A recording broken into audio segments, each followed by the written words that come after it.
Nicholas Grayson pushed through the door at 6:02 a.m., reeking of his mistress's perfume, expecting his usual life, his wife making breakfast, his kids still asleep, his empire untouched.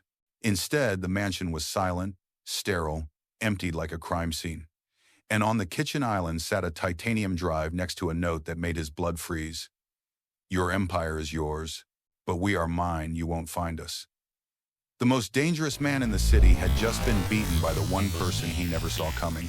Before we go deeper into the story, we're building a community that refuses to accept neglect and betrayal as normal.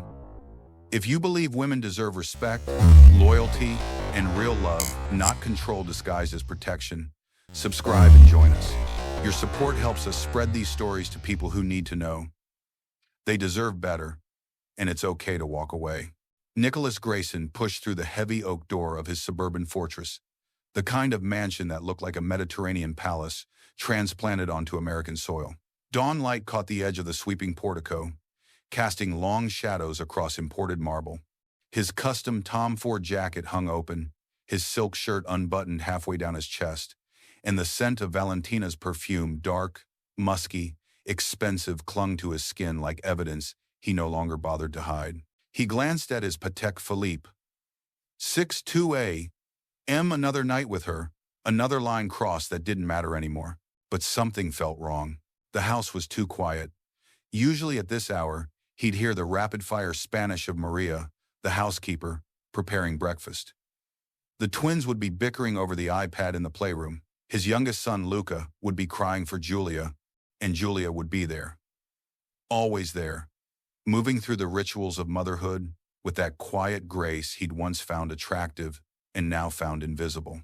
Tonight, nothing. No footsteps, no voices, no life. Nicholas frowned, his instincts sharpening. He'd survived 15 years at the top of the city's most dangerous organization by recognizing when something was off. And right now, every nerve in his body screamed danger. He moved deeper into the house. The grand foyer felt hollow, like a museum after hours. The usual clutter of children's shoes by the door gone. The high chair that always sat near the kitchen island missing. Even the silver-framed photo of Julia holding the twins on their first day of school, the one she polished obsessively every Sunday, had vanished from the console table. "Julia," he called, his voice echoing off the vaulted ceilings. The sound came out sharper than intended, a command more than a question. Silence answered him. Cold. Absolute silence. He stalked toward the kitchen, irritation rising in his chest, already preparing the lecture he'd deliver about her dramatics, her sensitivity, her constant need for attention he no longer had the patience to give. But when he stepped onto the gleaming tile, the irritation died in his throat. The kitchen was clean. Not just clean, sterile. The countertops empty of the chaos that usually defined mornings with 3 children. No sippy cups drying in the rack. No grocery list stuck to the refrigerator. No evidence that anyone had ever lived here at all. And there, on the center island, next to the keys to his armored Rolls-Royce, sat 2 objects that made his blood run cold. A small titanium drive, brushed metal, military grade, and a single folded note, cream-colored, the expensive stationery Julia used for thank you cards and birthday invitations. His chest tightened. The scar that ran along his ribs, a souvenir from a rival's knife 15 years ago, seemed to burn. He reached for the note with fingers that didn't shake. Nicholas Grayson's hands never shook and unfolded it. The handwriting was Julia's. Elegant, controlled, the script of a woman who'd attended private schools and learned calligraphy as a girl. Nico, by the time you read this, we are gone. Your empire is yours, but we are mine. You won't find us. Do not try. Julia. His heart stopped. Then it started again, too fast, pounding against his ribs like it was trying to escape. Gone. Not just Julia, the kids. He grabbed the titanium drive, turning it over in his palm, and in that moment, a realization hit him with the force of a bullet he'd somehow never seen coming. Julia hadn't left in desperation. She hadn't fled in fear or collapsed under the weight of his neglect. She had executed a plan. A plan worthy of his world. A plan that required resources, intelligence, and a level of cold calculation he'd never imagined his wife possessed. Nicholas Grayson, the man who controlled every variable in his city, who had politicians and judges and police chiefs on his payroll, who made people disappear with a single phone call, had been outmaneuvered by his own wife. He stared at the empty kitchen, at the sterile surfaces that felt like a crime scene, and whispered into the silence. "What have you done, Julia?" 18 months before Julia Grayson vanished with her 3 children, and everything that mattered, she stood in the marble foyer of that same suburban fortress, watching her husband button his shirt in the hallway mirror. It was 11:47 p.m. She knew because she'd been watching the clock since dinner ended at 7:30. Since Nicholas had kissed the twins goodnight with distracted efficiency, since he'd ignored Luca crying for him from the nursery, since he'd walked past her like she was part of the furniture. "Late meeting?" she asked, keeping her voice light, neutral, the tone of a wife who'd learned not to ask too many questions. Nicholas adjusted his cufflinks without looking at her. "Donovan's coming in from Chicago, could be all night." The lie was smooth, practiced, and utterly unconvincing. Julia had been married to Nicholas for 9 years. She knew what his legitimate business meetings looked like: the tailored suits, the leather briefcase, the subtle tension in his jaw when real power was on the line. This wasn't that. This was the expensive cologne he only wore for special occasions. This was the Hermes tie she'd never seen before. This was the way he checked his reflection twice, making sure everything was perfect. This was Valentina. Julia had known about Valentina Russo for 6 months now. Ever since she'd found the receipt for a diamond bracelet she'd never received, tucked into the pocket of a jacket Nicholas had worn to a business dinner in the city. She'd known about Valentina's apartment in the meatpacking district, the intimate Italian restaurant where they met every Tuesday, the weekend trips to the Hamptons that Nicholas disguised as meetings with his attorney. She'd known, and she'd said nothing, because that was what Julia did. She smiled. She stayed quiet. She played the role of the beautiful, compliant wife who presided over charity galas and PTA meetings while her husband built an empire of blood and money. "Drive safe," she said, and Nicholas finally looked at her, something like surprise flickering across his face, as if he'd forgotten she could speak. "I'll be back by morning," he said, and then he was gone, the door closing behind him with a soft final click. Julia stood in the foyer for a long time after that, listening to the sound of his Rolls-Royce pulling out of the circular drive, the rumble of the engine fading into the night. Then she walked upstairs to the master bedroom, past the sleeping children's rooms, past the staff quarters where Maria and the security guards lived, and locked herself in the bathroom. She sat on the edge of the marble tub, pulled out her phone, and opened the folder she'd created 6 months ago. The one labeled Family Photos that contained no photos at all. Inside were screenshots, bank statements from accounts she wasn't supposed to know about, text messages she'd recovered from Nicholas's old phone, a photograph of a legal document she'd found in his office safe, outlining a strategy his attorney had drafted for asset protection in the event of marital dissolution. Asset protection. As if she were a stock portfolio to be managed, not a human being who'd given him 9 years of her life and 3 children. But the worst part? The part that had turned her fear into something cold and sharp and calculating was buried in the 5th page of that document, a section titled Custody Strategy. Her hands trembled as she scrolled to the screenshot, rereading words she'd memorized weeks ago. In the event of contested custody, leveraged subjects documented emotional fragility and lack of independent financial resources. Establish patterns of instability through medical records and witness testimony. Recommend full custody with supervised visitation. Emotional fragility. They planned to paint her as unstable. They planned to take her children and leave her with nothing, not even the right to see them unsupervised. Julia looked at herself in the mirror. Her reflection stared back. Blonde hair perfectly styled, skin flawless from the expensive facials Nicholas paid for, wearing the silk robe he'd bought her for Christmas. She looked like everything a mafia boss's wife should be. Beautiful, docile, breakable. But inside, something had shifted. Something had gone cold and hard and unbreakable. She thought about her children sleeping down the hall. Isabella, age 7, who still believed her father was a hero. Marco, age 7, who imitated Nicholas's walk and wanted to be just like Daddy. And Luca, barely 2, who cried for hours whenever Nicholas left because even babies could sense absence. Julia closed the folder on her phone and opened a new contact, one she'd been given by her former college roommate 3 months ago, whispered to her over coffee with a warning. If you ever need to disappear, call this number. No questions asked. The contact name was simply I. Julia typed a message with steady hands. I need help. The response came within 60 seconds. Tomorrow. 2 p.m. Street Patrick's Cathedral. Light a candle in the back. Someone will find you. Julia deleted the message thread, cleared her phone's cache, and stood up. She looked at herself one more time in the mirror, and this time, she didn't see Nicholas's wife. She saw a woman who was about to wage war. 2 years before the vanishing, Julia Grayson's life looked like a dream someone else was having. The mansion sprawled across 3 acres of manicured lawn, all imported marble and floor-to-ceiling windows that caught the sunset like liquid gold. There were 7 bedrooms, a wine cellar Nicholas never used, and a security system that cost more than most people's houses.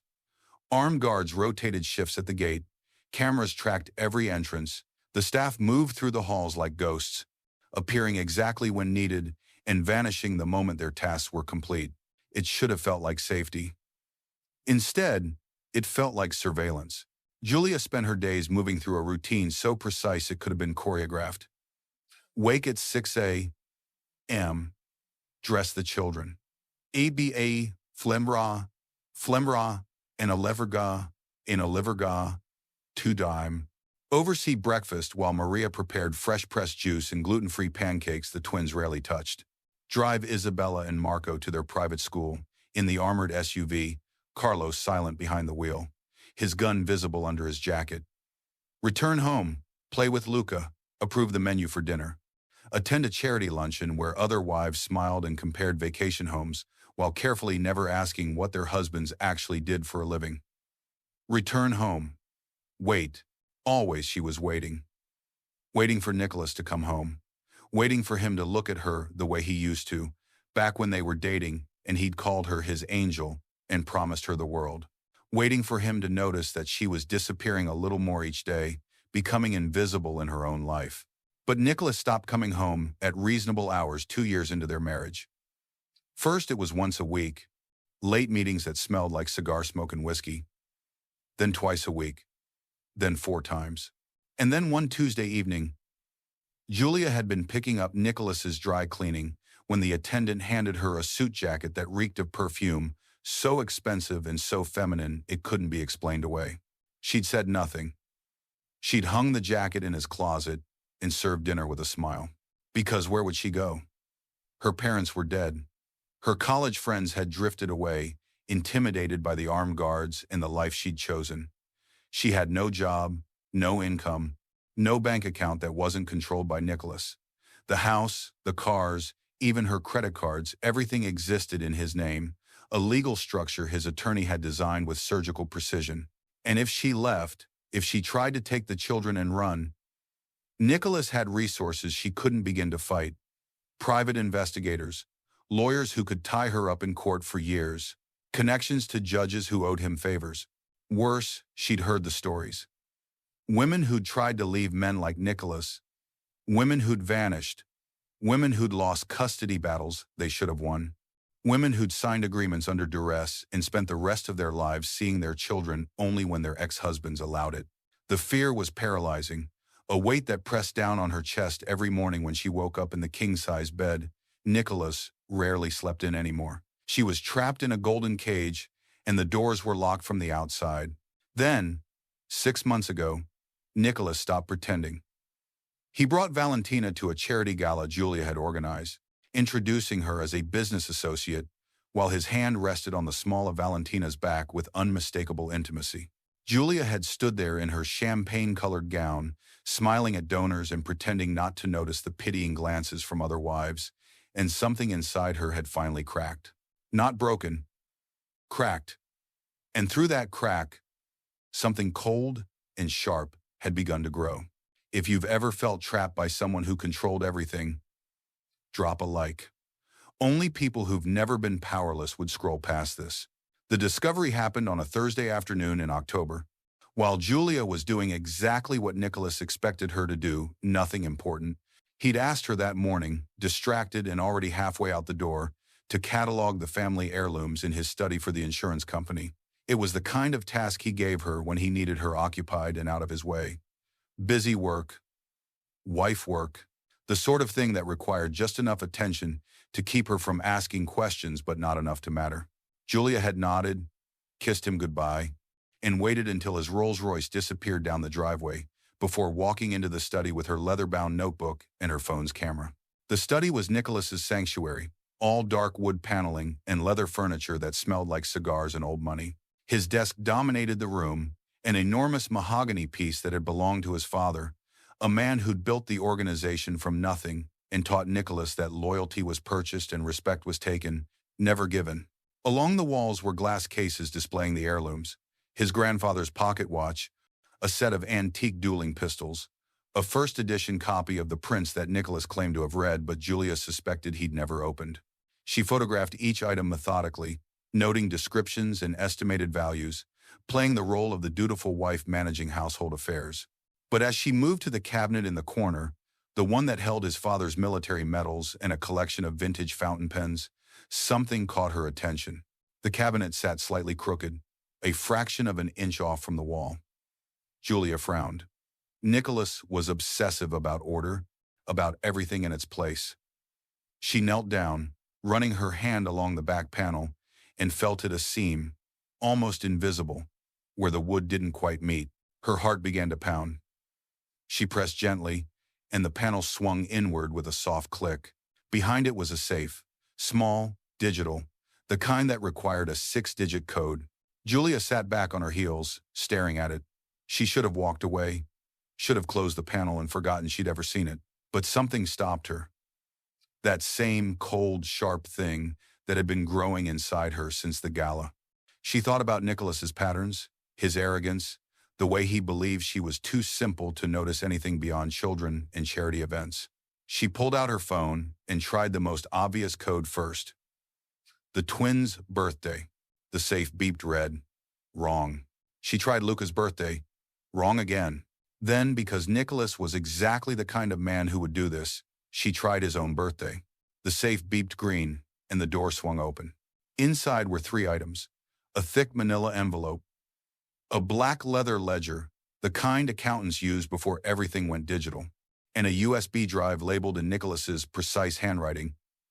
N.G. Private. Julia's hands trembled as she reached for the ledger first. The pages were filled with numbers, account codes, names she didn't recognize.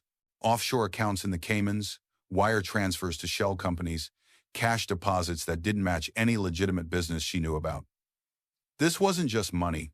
This was evidence of everything Nicholas really did, the architecture of his entire empire laid out in meticulous detail. But it was the manila envelope that made her blood run cold. Inside were documents from Nicholas's attorney, dated 3 months ago. Legal memos, strategy papers.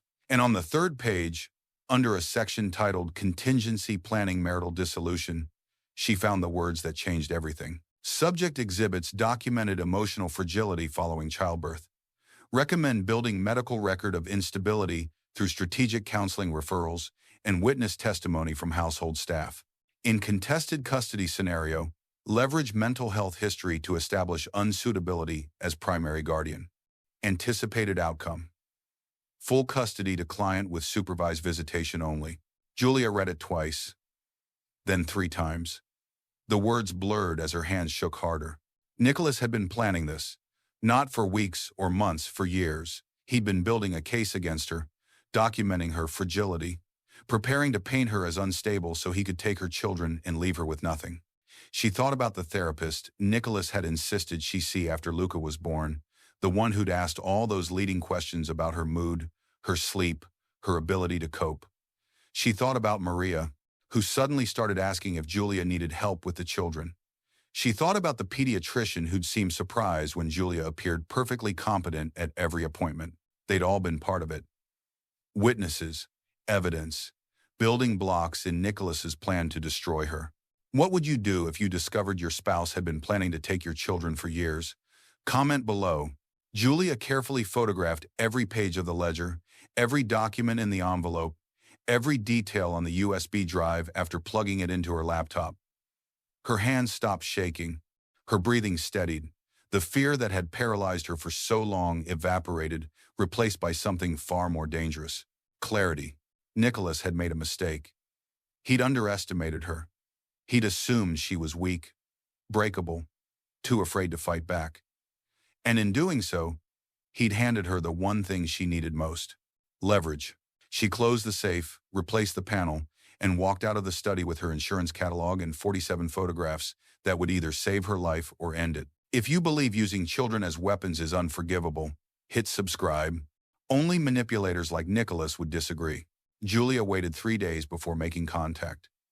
3 days of moving through her routine with mechanical precision, smiling at the children, nodding at Nicholas during the few moments he was home, all while the photographs from his safe burned in a hidden folder on her phone. On Sunday afternoon, while Nicholas was at his golf game with Valentina, Julia drove to St. Patrick's Cathedral alone. She told Maria she needed time to pray, which wasn't entirely a lie. The cathedral was nearly empty. Just a handful of tourists wandering the aisles and an elderly woman lighting candles near the altar. Julia walked to the back, to the small alcove dedicated to St. Jude, patron saint of lost causes, and lit a single white candle. Then she sat in the last pew and waited. 15 minutes passed. Then a woman slid into the pew beside her, elegant and composed, wearing a black Chanel suit that probably cost more than Julia's car. She was striking dark hair swept into a low chignon, diamond earrings that caught the candlelight, and eyes that assessed Julia with the cold precision of someone who'd survived worse than anything Julia could imagine. "You lit the candle," the woman said quietly, her voice accented. "European. That means you're serious." Julia's throat tightened. "I need help." "I know what you need. The question is whether you're ready for what it costs." The woman turned to look at her directly. "My name is Isabella Marchetti. My husband built an empire before Nicholas Grayson put 3 bullets in his chest. I know exactly what men like your husband are capable of." Julia's hands clenched in her lap. "Then you know why I can't stay. Leaving is easy. Disappearing is an art form." Isabella's gaze was steady, unflinching. "I run a network. We move women and children out of impossible situations. We create new identities, new lives, new protections that even men with unlimited resources can't penetrate. But we don't do this halfway, and we don't do this fast." "How long?" Julia whispered. 2 years. Minimum." Isabella let that sink in. "You'll need to document everything, build your case, move money he doesn't know you can access, establish patterns that make you invisible. And most importantly, you'll need to make him believe you're exactly what he thinks you are: weak, compliant, broken." Julia thought about the custody documents, the therapist, the years of calculated humiliation. "I can do that. Can you?" Isabella leaned closer. "Because the moment you commit to this, there's no turning back. If he discovers what you're planning before you're ready, he won't just take your children. He'll bury you. Legally, financially, and if necessary, literally. Men like Nicholas don't lose gracefully. Don't lose gracefully. Don't lose gracefully." The cathedral felt colder suddenly, the weight of what Julia was considering pressing down on her chest. 2 years, 2 more years of pretending, of smiling through dinners with Valentina present, of sleeping in a bed beside a man who was planning to destroy her. But when she thought about her children, about the future Nicholas had mapped out where she was erased from their lives, supervised visits if she was lucky, the choice became clear. "I'm ready," Julia said. Isabella studied her for a long moment, then nodded. "Then we begin tomorrow. You'll receive instructions by text from a number you won't recognize. Follow them exactly. Trust no one, not even people you think are loyal to you. And Julia?" She stood, smoothing her suit. "Don't let him see you change. The moment he suspects you're not his victim anymore, you lose." Julia watched Isabella walk away, her heels clicking against the marble floor, and felt something settle in her chest. Not peace, not hope, but purpose. She stayed in the cathedral for another hour, staring at the candle she'd lit for Street Jude, and made a promise to herself. In 2 years, she would vanish, and Nicholas would never see it coming. The transformation happened slowly, so gradually that even Nicholas's trained security wouldn't notice. Julia became exactly what he expected her to be: fragile, increasingly dependent, just unstable enough to be documented but not alarming enough to warrant intervention. She started with the therapist Nicholas had chosen, the one who'd been building his case without her knowledge. Now Julia fed her exactly what she needed to hear. She mentioned feeling overwhelmed during sessions. She admitted to occasional crying spells when the children were difficult. She used words like exhausted and anxious, and let her voice crack at precisely calculated moments. The therapist took notes, nodding with professional sympathy, and Julia walked out with prescriptions for mild anti-anxiety medication she never filled. Meanwhile, in the shadows of her crumbling facade, Julia was building an empire of her own. Isabella's instructions arrived in coded text from burner numbers that changed weekly. Small tasks at first: open a bank account at a branch across town using her maiden name, register a P.O. box in a neighboring county, apply for a passport renewal that would arrive at that address, not her home. The money came in pieces so small Nicholas's accountants would never notice. $20 cash back at the grocery store, $50 from the household account for children's activities that never happened, a $100 check to a charity that existed only on paper, cashed by Isabella's network and deposited into Julia's secret account. Over 18 months, the fragments accumulated into $47,000. Every night after Nicholas left for Valentina's apartment, Julia locked herself in the bathroom and transferred another section of his ledger onto the titanium drive Isabella had provided. Account numbers, wire transfer codes, names of shell companies and the politicians who protected them. Each entry was a weapon, meticulously cataloged. Have you ever had to pretend to be weak while secretly planning your escape? She moved through her days like a ghost playing a role. She attended PTA meetings and smiled at other mothers. She organized birthday parties Nicholas never attended. She had dinner ready when he occasionally came home. Listening to him complain about business problems, she now understood better than he realized. And at night, while he slept beside her or didn't come home at all, Julia studied. She memorized security rotation schedules. She tracked shift changes, coffee breaks, the 18-minute window when cameras cycled through backup systems. She learned the blind spots in her own prison. Nicholas saw none of it. He saw a wife deteriorating exactly as predicted, becoming the unstable woman his custody case required. He never saw the predator learning his patterns, counting down the days until she struck. Comment: never underestimate her if you can't stand people like Nicholas who mistake silence for weakness. His type scrolls past. Julia discovered the window on a Tuesday morning in March, 18 months into her plan, while doing the one thing Nicholas's security team never considered a threat: making coffee. The guards rotated in 12-hour shifts, 6 a.m. to 6 p.m., then 6 p.m. to 6 a.m. 3 men during the day, 2 at night. They were professionals, former military, the kind of men who noticed everything. Except they were also human, with human patterns and human needs. At 7:14 every morning, Carlos, the day shift lead, walked to the kitchen for his first espresso. He'd stand at the counter for exactly 4 minutes, scrolling through his phone while the machine hissed and steamed. Julia had watched him do this 263 times, never early, never late, always 7:14. At 7:16, while Carlos was occupied, Marcus would do a perimeter check of the eastern fence line. The route took him 6 minutes, during which the driveway gate was monitored only by camera. But Julia had discovered something: Nicholas's expensive security consultant had missed the cameras cycled through a backup system reboot every morning at 7:18, a 30-second window where they showed yesterday's footage on a loop before reconnecting to the live feed.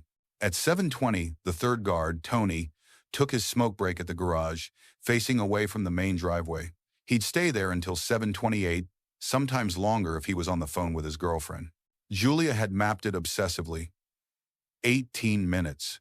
From 7:14 when Carlos entered the kitchen until 7:32 when Marcus completed his perimeter check and returned to the security station. 18 minutes when the system was vulnerable, when human routine created gaps in Nicholas's fortress. but it only worked on Tuesdays and Thursdays. Those were the mornings when the security company's shift supervisor stopped by the gatehouse for briefing, pulling the attention of the gate guard for an additional 3 minutes. And it only worked if Julia could get the children ready, out of the house, and into a vehicle within that impossible window. She practiced. While Nicholas was gone, while the children thought they were playing a game, Julia would time herself, wake them, dress them, gather the pre-packed bags she kept hidden in the playroom closet, move them from bedroom to garage, again and again, until she could do it in 14 minutes, leaving 4 minutes of margin for the unexpected. Do you think Nicholas deserves to lose everything he took for granted? Isabella had provided the vehicle a nondescript Honda Odyssey with tinted windows and plates that would change the moment they cleared the neighborhood. It sat 3 blocks away in a storage facility Julia rented under her maiden name. On the day of escape, Isabella's driver would position it at the corner of Maple and 5th at exactly 7:15, engine running, one Tuesday morning. 18 minutes. 3 children, 1 chance. Julia calculated the variables every night, lying awake beside Nicholas or alone in their bed, weather conditions, traffic patterns. The possibility that Marcus might vary his route or Carlos might skip his coffee or Tony might finish his cigarette early. But the biggest variable was Nicholas himself. The plan only worked if he wasn't home, if he was gone, if he was with Valentina. And their sen beloved gens in plan sepsrud. Julia needed him to be exactly where the titanium drive and that final note suggested he'd been with his mistress, believing his wife was too broken to be a threat. Hit subscribe if you believe karma comes for people who underestimate others. Only narcissists like Nicholas wouldn't. Nicholas came home at 4:47 p.m. on Monday, earlier than usual, and Julia's heart stopped when she heard his key in the lock. The escape was scheduled for tomorrow morning. Everything was ready. Everything was positioned. And now he was here, unpredictable, throwing off the carefully constructed plan. He walked into the kitchen where she was preparing dinner, loosening his tie with one hand while scrolling through his phone with the other. He didn't look at her. "I'm going out tonight," he said, the statement casual, final. "Don't wait up." Julia kept her hands steady as she chopped vegetables. "Another late meeting?" "Something like that." He poured himself scotch from the crystal decanter, downed it in one swallow. Then he looked at her, really looked at her, for the first time in weeks. "You've been doing better lately, more stable." The observation was clinical, detached. He was checking his investment, making sure his unstable wife hadn't become too unstable before his custody case required it. "The therapy helps," Julia said softly, playing the role one last time. "I'm trying." Nicholas nodded, already losing interest, already thinking about wherever he was going. "About Valentina." "Good. Keep it up." He walked toward the stairs, then paused. "I might not be back until morning. Business thing in the city." Julia watched him disappear up the staircase, listened to him shower and change, heard him make a phone call in a voice too low to understand but intimate enough to confirm everything she needed to know. When he left an hour later, he smelled like expensive cologne and arrogance. She waited until his Rolls-Royce cleared the gate, then she moved. The children were already asleep, exhausted from a day she deliberately filled with activities to ensure they'd sleep deeply tonight. Julia walked through the house one final time, memorizing rooms she'd never see again. The twins' playroom, with its wall of books she'd read to them 1,000 times. Luca's nursery with the mobile she'd hung above his crib. The kitchen where she'd made countless meals for a man who barely tasted them. She went to Nicholas's study and opened the hidden safe with steady fingers. The ledger was gone, already transferred to the titanium drive that sat in her pocket. Every transaction, every crime, every secret documented and encrypted. She placed the drive on the kitchen island, exactly where he'd find it, next to his keys. Then she wrote the note. Short. Final. The words she'd rehearsed 1,000 times. "Nico, by the time you read this, we are gone. Your empire is yours, but we are mine. You won't find us. Do not try. Julia." She folded it carefully and placed it beside the drive. "Would you have left a note, or just disappeared without a word?" In the master bedroom, Julia opened her closet one last time. The designer clothes, the jewelry, the life she'd performed, all of it would stay behind. She took only what mattered. The children's birth certificates, their passports, the photographs that proved they'd existed as a family before Nicholas destroyed it. At 11:52 p.m., Julia sat on the edge of the bed she'd shared with a stranger and let herself cry. Not for Nicholas, not for the marriage that had died years ago, but for the woman she'd been when she'd walked into this house 9 years ago, hopeful and naive and believing in love. That woman was gone. And in the morning, Julia Grayson would be gone too. Drop a like if you've ever had to walk away from everything to save yourself. People like Nicholas will never understand that strength. Julia woke at 5:47 a.m., 13 minutes before her alarm. Nicholas wasn't beside her. He hadn't come home. Perfect. She moved through the pre-dawn darkness with mechanical precision, every motion rehearsed, every second accounted for. She dressed in dark jeans and a simple sweater, nothing memorable, nothing that would stand out in security footage. Her hair pulled back, no jewelry, no makeup. She looked like a soccer mom running early morning errands, which was exactly the point. At 6:32, she heard Carlos arrive for his shift, the familiar sound of his boots on the gravel driveway. The security system logged him in. The house remained quiet. At 7:02, Julia woke the children. Isabella first, then Marco, then Luca. She told them last night they were going on an adventure, a special trip to see Grandma's old house in the mountains. The twins were excited. Luca was still too young to understand, rubbing his eyes and reaching for his favorite stuffed bear. "We have to be very quiet," Julia whispered, helping them dress in the clothes she'd laid out. "It's a surprise. We don't want to wake anyone." They giggled, delighted by the conspiracy, having no idea they were escaping their own home. At 7:11, Julia carried the pre-packed bags from the playroom closet. 3 small backpacks, 1 diaper bag. Everything else, the life, the memories, the proof she'd ever existed, stayed behind. At 7:14, she heard the espresso machine hiss in the kitchen. "Carlos, right on schedule." Julia took Luca in her arms, grabbed Isabella and Marco by their hands, and moved. Down the back staircase, through the mudroom, into the garage where her Mercedes sat, unused for this purpose. Instead, she guided the children through the side door, the one that opened onto the eastern garden path.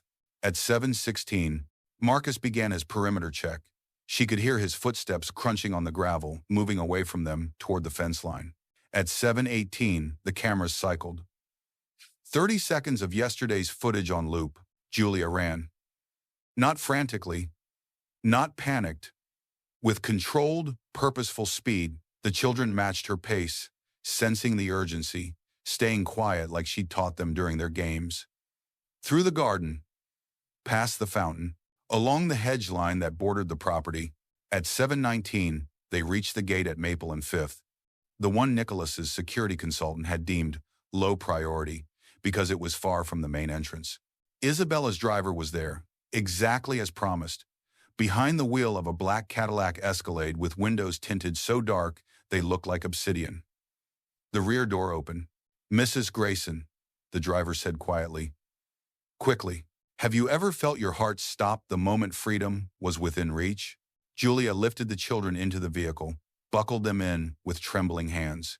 The twins pressed their faces to the window, watching their home disappear. Luca clutched his bear and started to cry softly. The gate closed behind them. The Escalade merged into morning traffic, and just like that, Julia Grayson and her 3 children vanished from Nicholas's empire. At 7:32, Marcus completed his perimeter check and returned to the security station. Everything appeared normal. The cameras showed nothing unusual. The house was quiet. It would be another 3 hours before Nicholas returned home and discovered the truth. By then, they were already ghosts. Comment she won if you're not on Nicholas's side.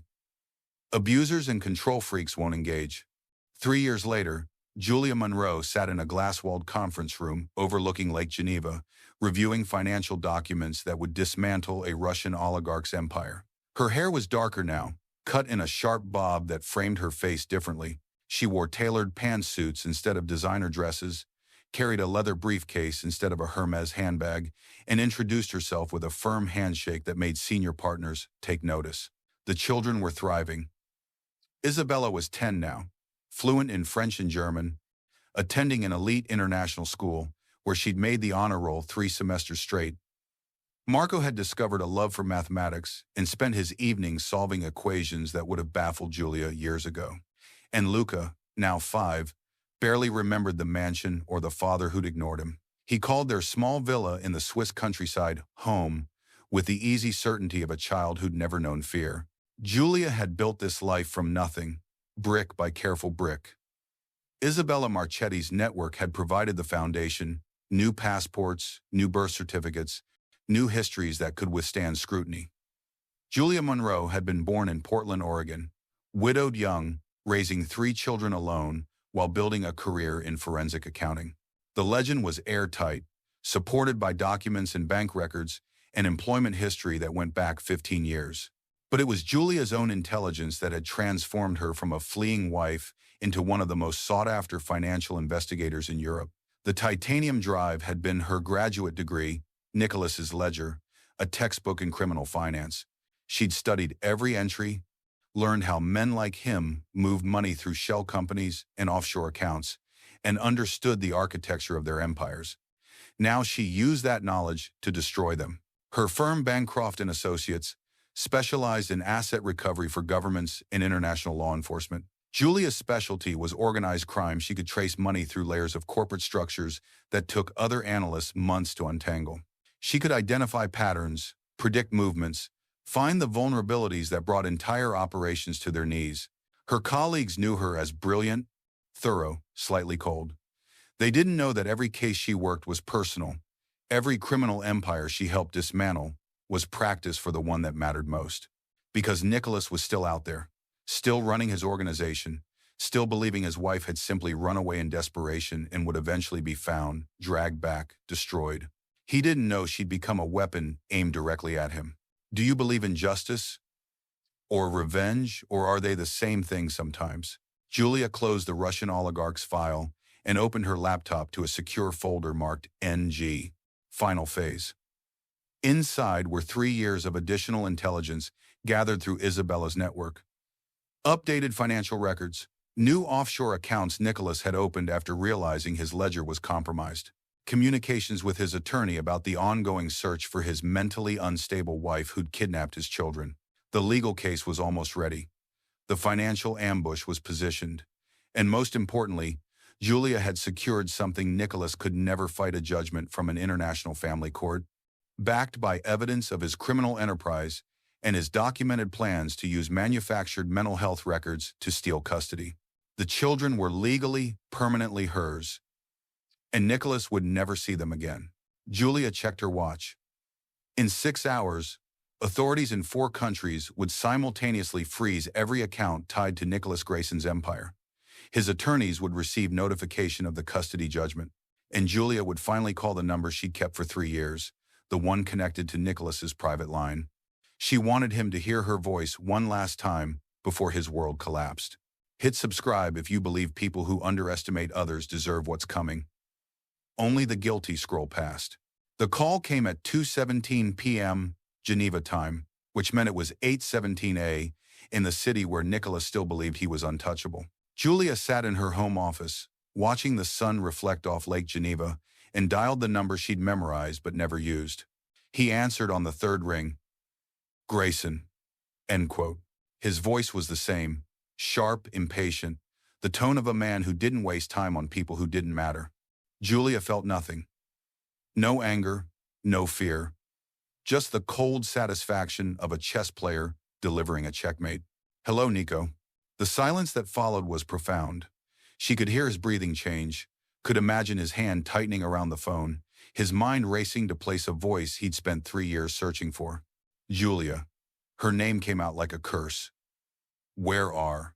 By now, your attorneys have received the custody judgment, she said, her voice steady, professional. International Family Court. Final and binding. The children are mine. Legally. Permanently. You have no visitation rights, no appeals, no recourse. You can't. I already have. And Nico? Check your accounts. She heard him moving, heard the click of a keyboard, the sharp intake of breath when he saw what she'd done. 47 accounts across 12 countries, frozen simultaneously at 2 p.m. Geneva time. Not by her directly, Julia had learned to be smarter than that, but by a coordinated effort of international law enforcement agencies who'd received anonymous tips backed by irrefutable evidence. The ledger. Every transaction, every shell company, every politician he'd bought, every crime he'd committed, all of it delivered in a format prosecutors dream about: organized, documented, verified. That's impossible, Nicholas said, but his voice had lost its certainty. Your people failed you. Just like you failed us. Julia leaned back in her chair, watching a sailboat drift across the lake. The house is mortgaged. Your legitimate businesses are under federal investigation. Your offshore accounts are evidence in 6 separate criminal cases. Your attorneys are already negotiating plea deals to save themselves. She paused, letting him absorb the magnitude of his collapse. You still have your empire, Nico. But it's an empty shell. No money, no power, no protection. You're exactly what you always feared, becoming irrelevant. I will find you, Nicholas said. And now she heard it, the desperation beneath the threat. I will find my children. No, you won't. Because unlike you, I didn't underestimate my opponent. I studied you. I learned from you. And then I beat you using everything you taught me about power. Julia's voice remained calm, almost gentle. The children don't remember you, Nico. Isabella thinks her father died in a car accident. Marco believes he never had one.